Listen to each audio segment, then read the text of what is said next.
It was 1998. Matt Fox was a struggling screenwriter living in LA. To make ends meet, he was working for a designer. And the designer had a contract to do renovations on Tom Petty's house in Malibu. So, for about a year, Fox oversaw the subcontractors doing the work.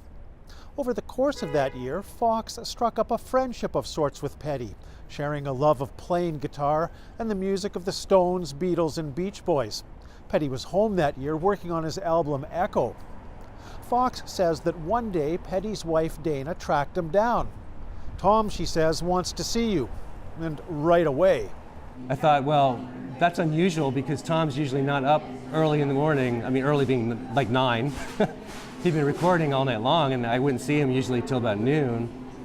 But she goes, "No, he wants to see you right away." And I said, "Oh, okay."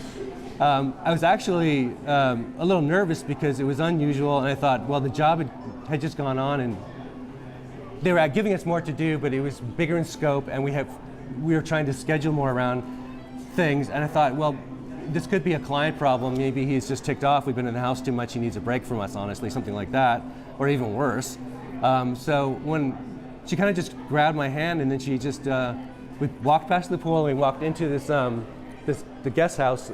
It was just one of the rooms that actually we hadn't even decorated, but had been set up. I mean, you could kind of live in it. But immediately I saw that Tom was just cross-legged on the floor holding a guitar. And then she excitedly said to me, she goes, "Oh, Tom wants you to hear his new album." And I went, "Oh, okay, wow, it's fantastic." And I looked around, but I didn't see any like boombox. There was no stereo equipment, nothing to listen. I knew they had mastered it was Echo, his album Echo.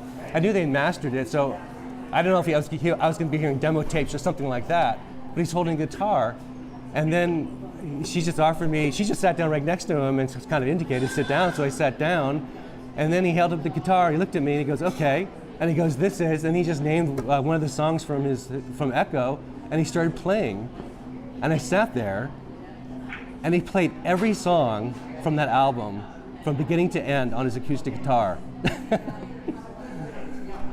And I was speechless. Fox came away from the job with a fresh appreciation of Petty's songwriting skills and a guitar pick, a pick that he still uses today. Dan Zakreski, CBC News, Saskatoon.